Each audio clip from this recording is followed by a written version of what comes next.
Welcome and hello to each of you. We are very excited that you chose to join us in our conversation today, which is frightening and important. On behalf of the board members and Bill Harder, our new program manager, we are delighted to have you here. I am Cathy Jones, a retired registered nurse and a volunteer member of the society, and my delight to introduce our speakers to you. I just want to remind you again about the chat that's at the bottom. If you're not that familiar with Zoom, right almost in the middle of your screen. If you have any questions, please put them in the chat to Catherine or to everyone. Catherine keeps an eagle eye on what's happening in the chat. I also want to tell you that when Bill Harder is our new program director, he wanted to have this next year of Speaker Series have a theme. And the theme we chose was imagine. So we're asking the question, imagine how your relationship to a loved one changes when a disease moves in with you. How does a life-limiting diagnosis change your recreational or your modes of existing in your house? What do you do together and how are you together? So that is going to be the focus of how we tell the story today. I now want to introduce you to first Danielle Martineau. Danielle, you want to give them a wave? Danielle is an occupational therapist at the Canmore Hospital and in home care. Danielle and I worked together for over 10 years, and I can tell you she has been around the block, as they say. She has done so much for the people of this valley, and she is kind. Also, I want to introduce to you Rod Cripps. Rod is with us from Viking, Alberta. We are very grateful that he has the courage to be here to share his journey with us. He is a father, a runner, a retired municipal administrator, and a bereaved spouse. And last but not least, our fearless leader, Bill Harder, who is the program director and our grief practitioner, who is going to lead us off into what will be hopefully a really helpful discussion. Bill, up to you. Thank you, Cathy. Well, I think a really intriguing topic for this month is imagine what it's like when a life-limiting illness moves into your house and takes up space between you and your partner. Maybe your partner has the illness, maybe it's you, but either way, it is like an entity coming into your home, into your relationship. And the question for this month is, how does this entity, this third piece, change the way my partner and I engaged activities, recreational time, and our relationship as a whole? Because maybe we went along for a good many years. Rod's older than dirt, so he had a lot of years with Ellen, and you establish relationships of relating, right? The things you like to do together, whether it's walking or skiing or traveling, all these kind of things. Even something as simple as playing cards or having a meal together. All of those things can be deeply affected by the presence of this other entity, the disease.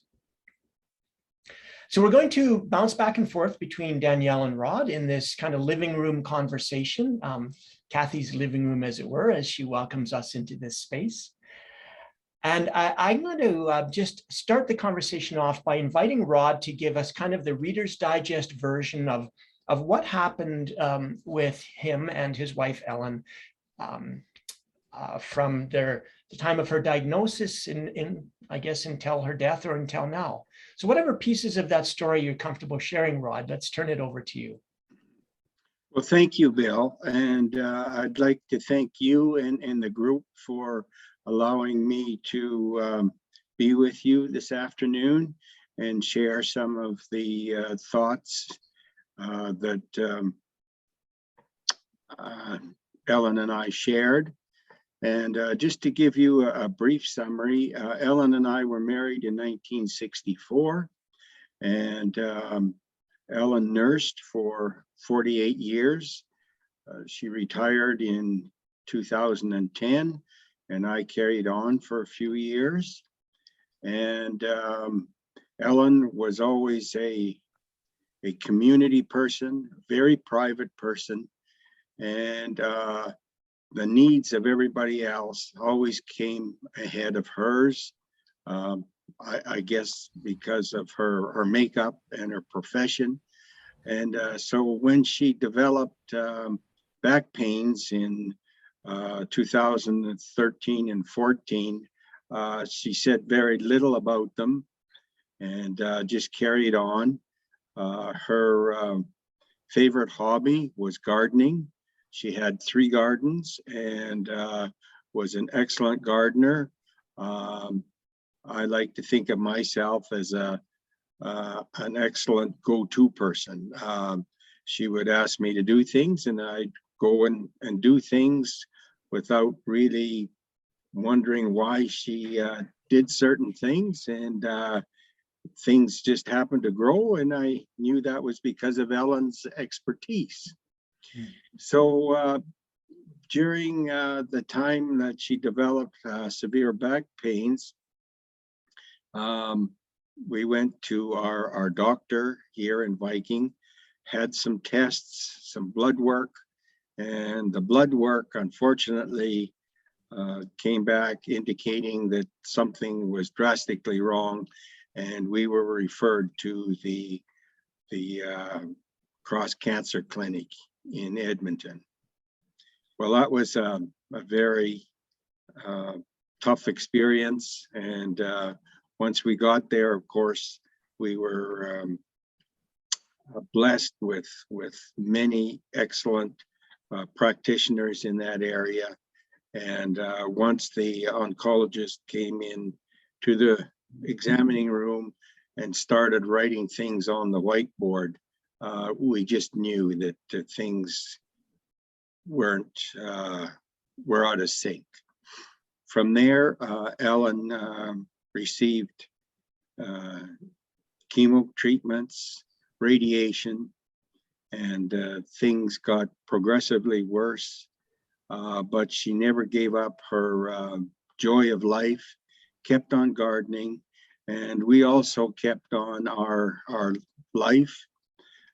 We'd love to go to concerts and continued on with the concerts. We loved to travel in the winter. We spent most of a month in Florida every winter and topped that off with a cruise. So that carried on until our last cruise, I guess, was in 2016. And as Ellen's cancer progressed, we just couldn't do any more long distance traveling. At the same time that Ellen was having cancer treatments, I developed quite a pocket gopher cheek and tried to clear it up with medication. It didn't work, and at one of Ellen's visits to the cancer clinic, she asked the doctor if he would have a look at my cheek. Well, it didn't take him very long to see that it was a serious situation, got me going with treatments, and I had chemo as well and radiation.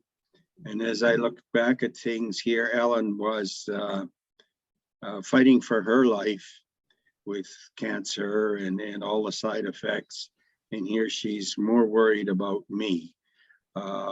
In the end, I think Ellen saved my life and unfortunately lost her own life. After Ellen's passing, I was referred to the Camrose Hospice Society and met up with my friend Bill Harder on several occasions. And from our first meeting, it was evident that Bill had a skill set that I certainly needed to hear. Bill's a very compassionate man, listens very intently, and it was just a treasure to have through my journey through sorrow and bereavement. There were lots of programs that Bill got me involved in the Hospice Society. And one of the programs was the men's cooking circle, which included men who had lost their spouses. And we got together with some cooks and dietitians, prepared our own meals from scratch, and ate together and communicated with each other, sharing our sorrow and our grief in a very safe place. And we became very good friends. As I mentioned before, Ellen and I continued on with our lifestyle as much as we could. And I think the last live concert that we attended was Neil Diamond in Edmonton, and also continued to follow the Oilers both on TV and in person when we could. And so we lived a very full life that way. Since Ellen's passing, I have not traveled. I choose not to. I just couldn't handle going anywhere without Ellen.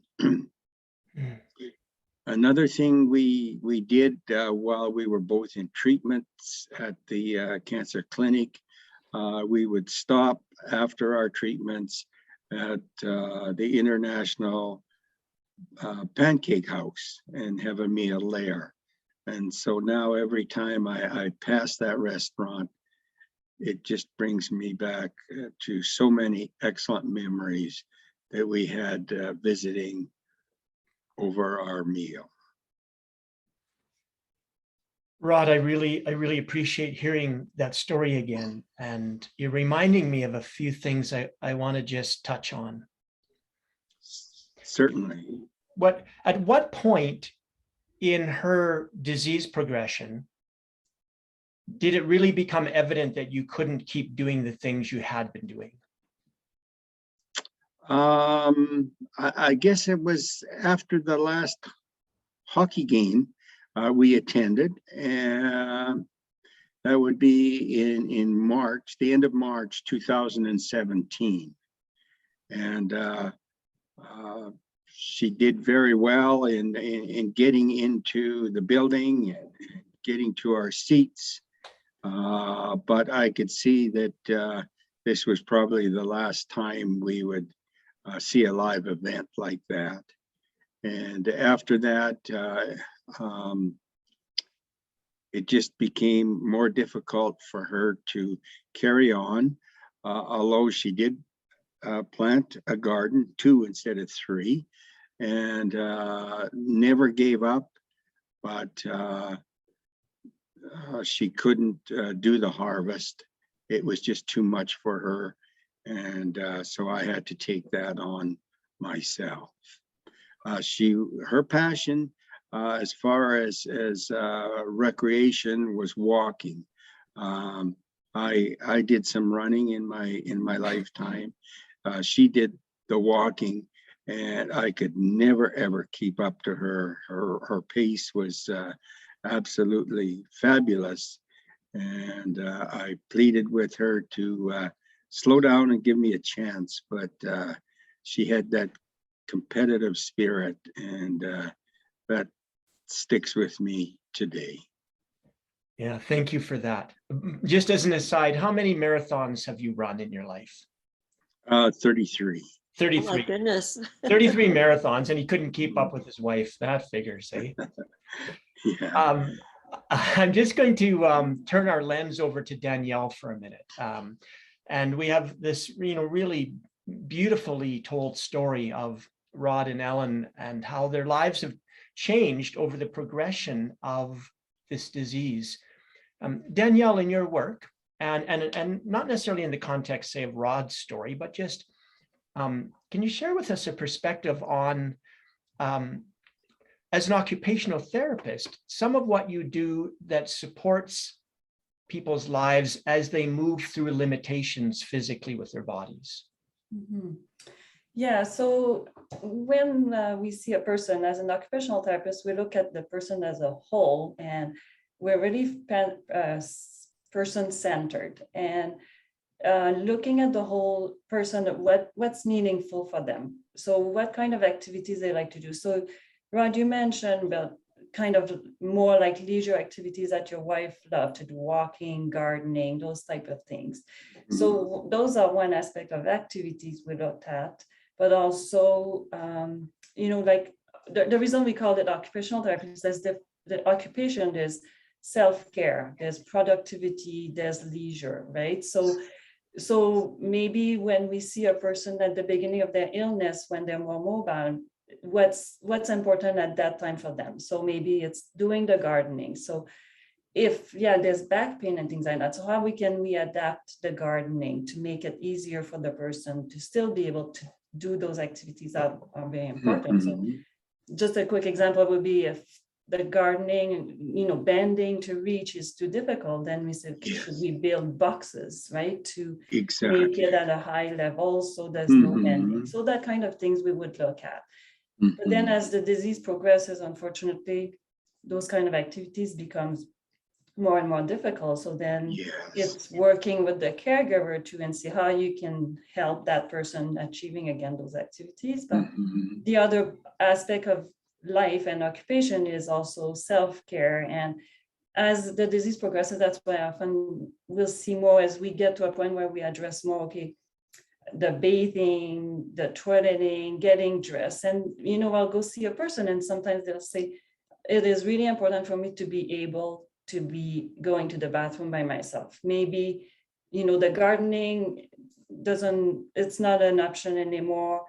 The person is more at home, inbound, like stuck in the house, like not able to mobilize outside as much or go outside. But now the need becomes more of the self-care. And for that person at that point, this is maybe what's important for them. So then we try to make it easier for that person and the caregiver and adapt the activity of self-care, taking care of themselves, going to the bathroom to make it easier, save energy as the disease progresses. It sometimes gets harder for a person to walk to the bathroom even. So what are the options we have? Maybe we put a commode beside the bed. So at nighttime, the person doesn't have to walk to the bathroom and save a bit of energy.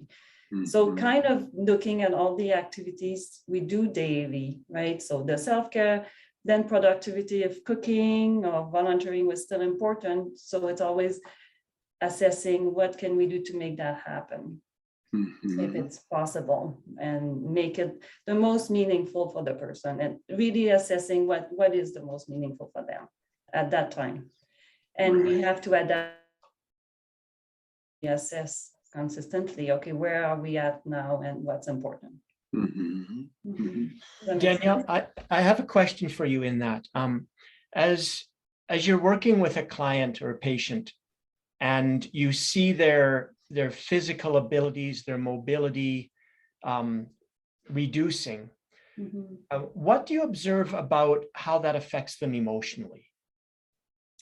Well, it's always that, we're beings that like to be independent and do their own things. And I think for some people, it's very, very challenging. They just don't want to depend on other people, and they're feeling helpless and not being able to do what they want to do and mobilize independently. I feel some other people adapt and they would say, okay, I can no longer walk, but I can use a wheelchair to get around maybe, right? And that if that is able to meet a need from going to point A to B, some people adapt and adjust to that. but, you know, it's like losing the ability to drive. You know, it's a big step in life when you can no longer drive. And I find this is the same, similar to as when you can't move independently and rely on other people. Also, when I find that's what people worry about. Also, they worry about their loved one having to take care of them and how they're going to help me transfer without them hurting or burning out. So that's a challenge. So that's things we have to consider a lot with when we're seeing people, is how we can help them and also the caregiver. So it's a transition more. We had tremendous help and support from Viking Home Care. Mhm. And they came in and as you mentioned, Danielle, helped Ellen with the bathroom activities. And so that was so much appreciated. And her family came home. Ellen comes from a large family. She had 8 brothers and sisters. And so they came to assist. My boys came home and we cared for Ellen up until 4 days before she passed. And at that time, it was on a Saturday, and the boys and I had helped Ellen to the bathroom. And we just looked at each other and said, we can't offer Ellen the care safely that she needs. And so at that time, it was agreed along with Ellen that she be transferred to the palliative care unit at the Viking Hospital. And she passed within 4 days. It was quite an experience to take her to the hospital. The ambulance came, and Ellen, being in the nursing profession, had ridden in that ambulance as a nurse so many times. And I was able to come along with her, and the attendant was one of the attendants that had made several trips to Edmonton with Ellen. And of course, when we got to the hospital, all Ellen's colleagues were there to support Ellen. And it was quite a moving time. You know, both of you are telling stories about loss. You know, Danielle, when I listen to the work that you do, that you're describing, you're journeying with that person and their loved one as a cascading loss happens. And you're responding then to how to function in the face of that loss. What did we lose this last week? We lost the ability to do X, Y, and Z. And Danielle, you come in with resources to adjust and to life with the new loss, which just rolls forward to the point where the body isn't functioning at all anymore. Yeah. And Rod, I hear then you telling this story as these losses unfolded for Ellen and consequently for you, and the necessity of adjusting who you are to each other, because your relationship radically changed. You went from being you and her in the house to being you and her and a whole lot of other people. What was it like? What was it like for you? When you think back, how was it to have your house in this rhythm of so many people coming and going in it? It was overwhelming at some points, but it was.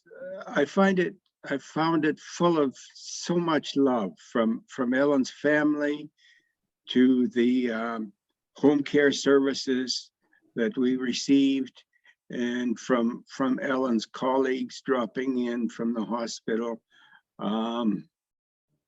It was just overwhelming, and full of just awesome.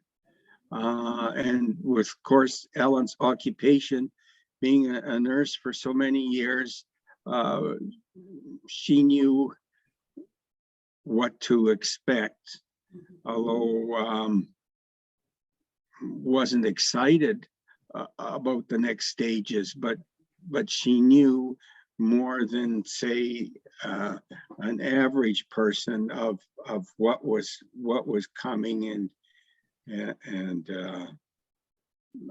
accepted it as much as she could.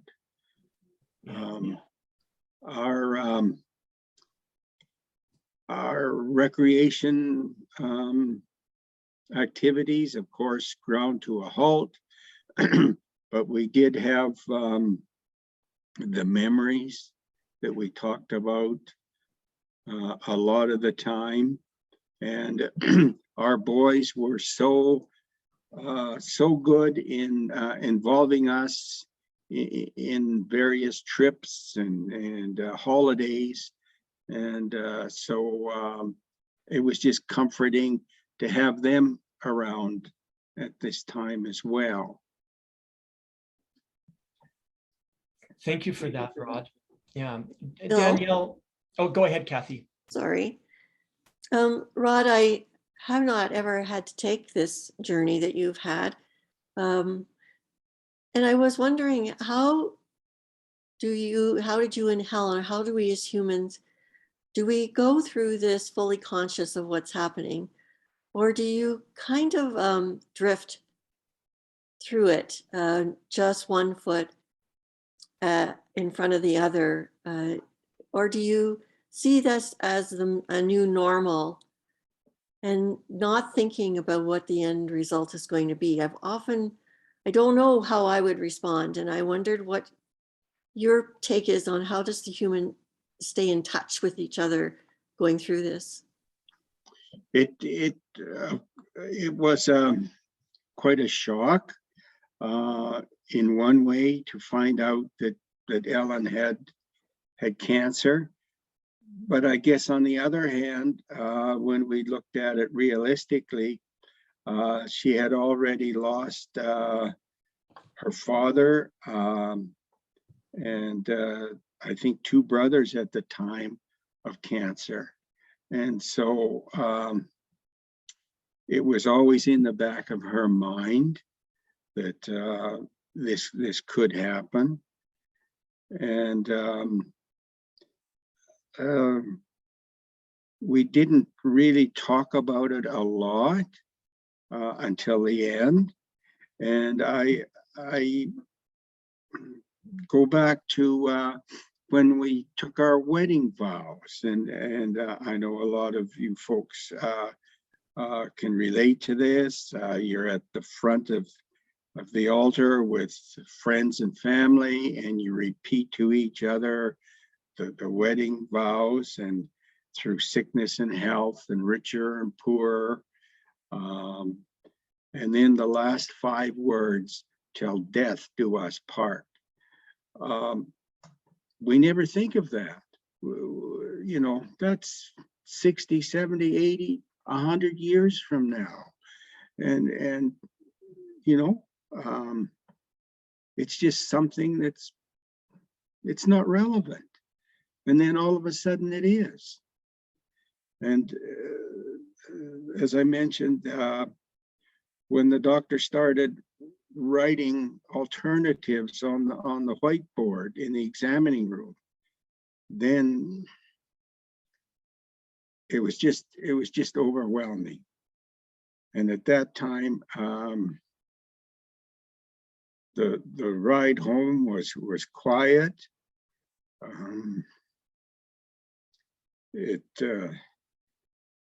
We didn't say much, but the love we had carried us through that jolting time. Also on a very deep personal level, I was angry. I was angry with God. Why did this happen to us? And I'd have given anything to take Ellen's place.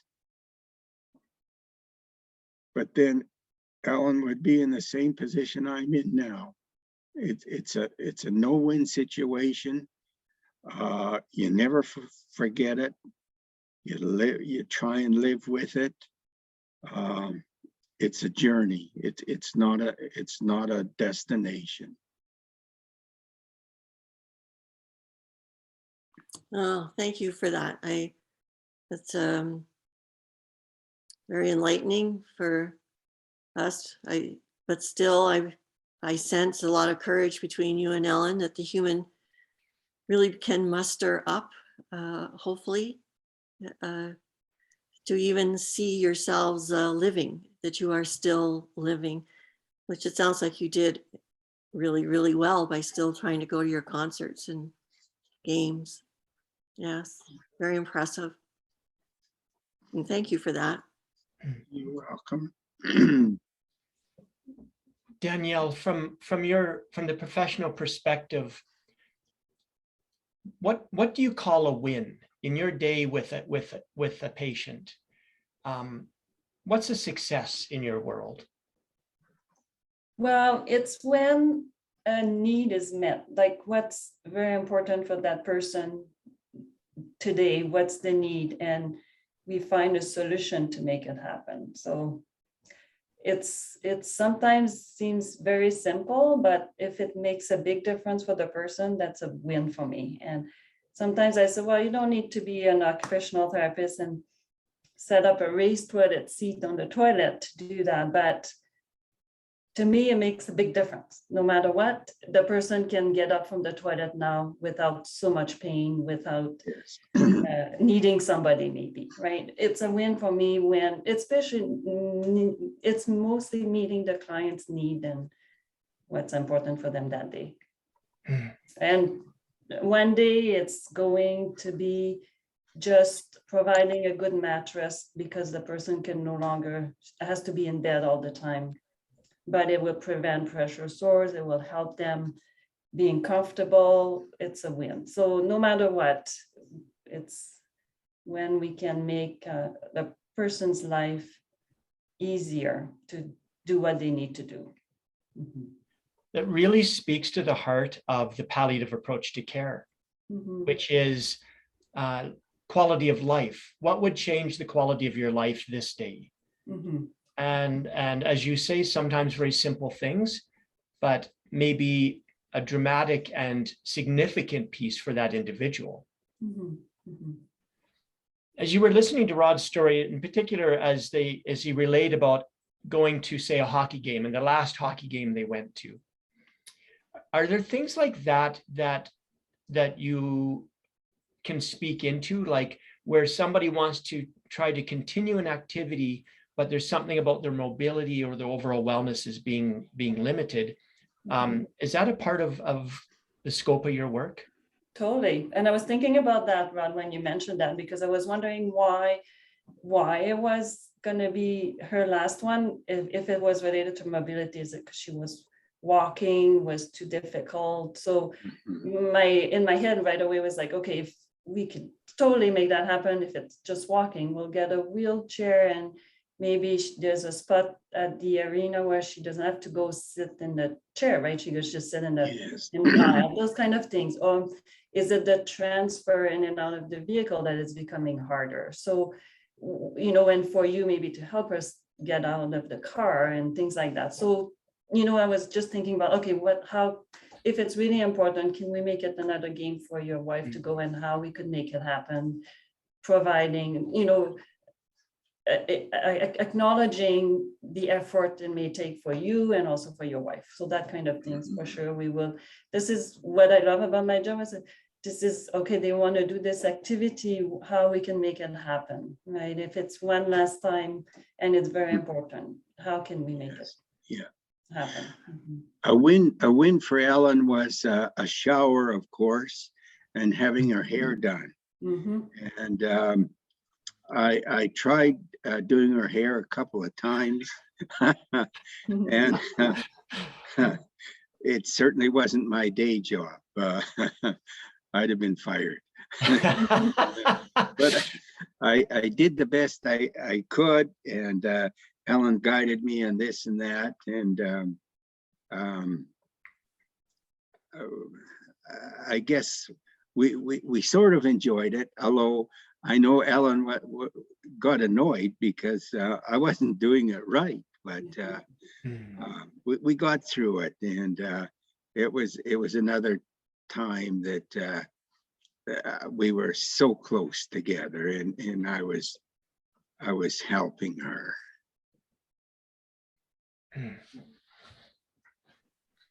Yeah, and I think those quality moments, that's what brings good memories, right, at the end. And if we can help to make it happen for you to create those share moments, experience, then that's what we like to do. Yeah. Mhm. Mhm. Mhm. Danielle, in the Bow Valley, if somebody is needing like some aids to daily living, how do they access those? Well, they can call us at the rehab department. We have a main phone line, and they can self-refer. So you don't need to have a doctor's prescription or a referral, and you can call yourself and just talk to our receptionist, who you can just explain what your needs are. If you say, maybe I need some equipment, or I need a home visit to assess my home for safety, or whatever the needs is, and you just call the home care number, not the home care number, the rehab phone number, and then we'll set up an appointment, and I can do a home visit. And it's all free. It's all covered through Alberta Health Services. Do you have to be a home care client? No. Wow, okay. No. Would you be so kind as to type that phone number into our chat? Yeah. So that we Well, can... maybe I'll just say it out loud, and then Catherine can type it for me. All right, fair enough. 403-679-7320. 7320, okay. Yeah. Great, thank you. I didn't know that. I think that's a valuable resource for us to know as individuals, but particularly at PCSBV when we're providing navigation services to a client. That's fantastic. Yeah, okay. Home care programs are extremely important and certainly helped us a lot.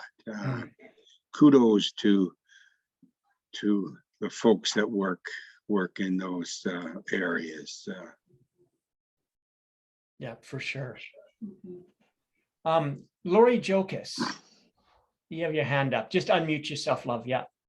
One of the things that Rod said was when he and his sons decided that the last 4 days that they needed to place her into hospice care really struck home with me, because when my husband passed away,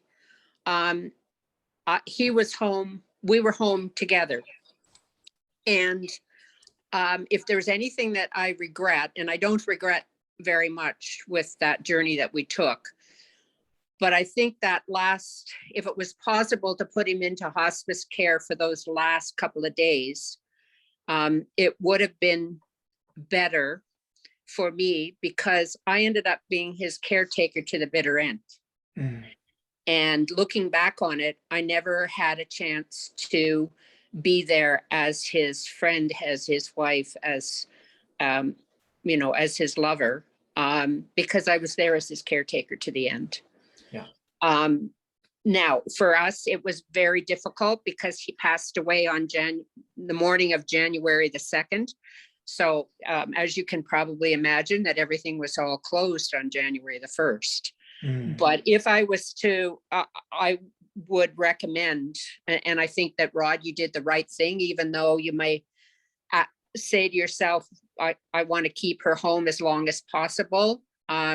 If you do that, then you need to have a palliative care nurse there, so that person is responsible for the care that is needed at the very end, so that you have that chance to be there in a relationship that is either the wife or the husband.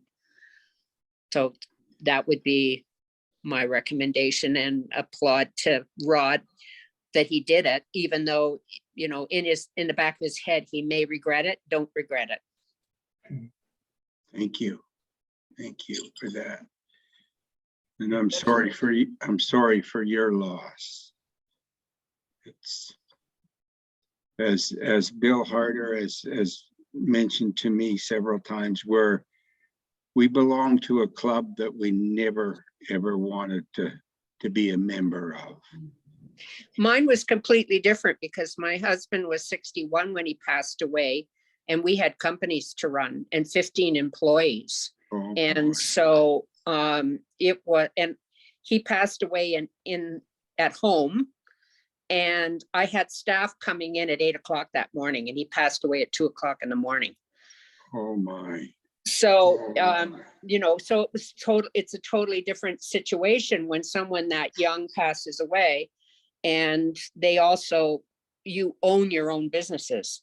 It's not like you can call up your employer and say, hey, listen, I'm not going to be there for a week or two.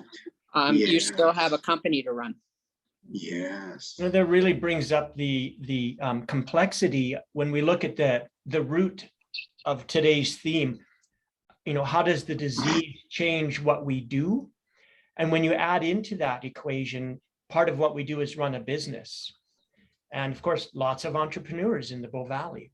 So, you know, if somebody in a business becomes terminally ill, and it's a family-run business, that's significantly going to impact how you are with each other. And Danielle, I ask, have you in your work had situations where you were trying to help you were supporting somebody to stay in their work as long as possible, in their work environment? You know, I haven't come across that. Yeah, no, mostly when I see them, the people they're at home and they're not able to work anymore, but Oh, okay. yeah, or they've retired, and but yeah, I haven't come across that situation, but that would be interesting. In terms of my work, I'm not allowed to go into people's work environment, so I would probably be able to address that, you know, be able to assess in a person's work environment, but maybe possibly brainstorm, you know, if I do a home visit and talk about the work situation and figure out what we could do to help them stay at work as longest as possible, for sure. Okay. Yeah. Mm-hmm. That's really interesting. Certainly, I see one of the challenges in our palliative care approach is accessing our clients or patients upstream in the diagnosis far enough that we can provide effective interventions to maintain or slow down the change in quality of life, which what I'm hearing from you is you haven't typically met people while they're still out and about in their work life. Mm-hmm. It's further downstream in the progression. Yeah, I think often people feel they don't need that service yet. You know, they're still independent enough, and they don't think maybe that's an option even, or maybe they're not aware that even though they're still quite functioning, that they could still meet with us and even home care and just say, okay, what's out there? What are my options? And also just to be prepared when it comes to the time where I may need more support, what's out there. But definitively, yeah, I think a lot of people just don't, or they don't want to go there. Maybe they just feel, you know, I'm still strong enough. I don't need any help. I don't want to go there yet. Yeah. Danielle, there's a question in the chat. Yeah. Would it be workplace health or safety in the workplace that might help people if they had revealed what they were going through? Would they be places that a person would go while they're working? Yeah, definitively. Yeah, definitely. Like consult with them to see what, you know, if it's like the work setup, like the office setup, the computer, because they're developing more back issue or whatever the reason is, they can consult, and then they may have an occupational therapist accessible that do the work assessment and determine what their needs are. Mm-hmm. Excellent. Question.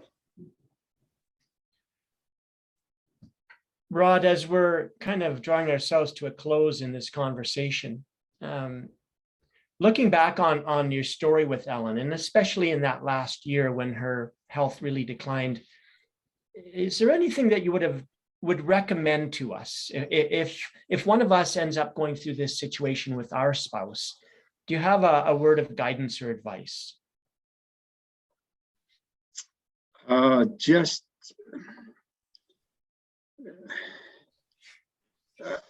and I know all you folks do, but it's worth repeating. Just enjoy life together in every aspect, and saying things like "I love you" and that it may sound trivial, but if I could squeeze Ellen's hand one more time, or just look in her eyes and tell her how much I appreciate what she's done in her own life and for her family, just things like that. There's also a song by Garth Brooks about the dance.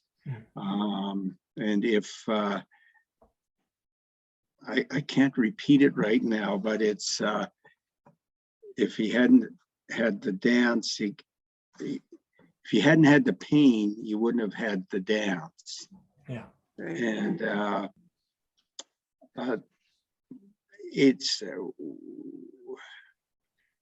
And it's seeing people on the street, regardless of what age they are, holding hands and laughing. I have heartache, but I have joy for those people that they're in that stage, that they're enjoying each other. So just enjoy.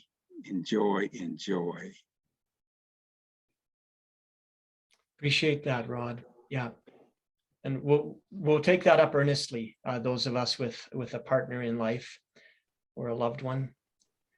And Catherine is right on it. She has put all the words to the dance on the chat screen.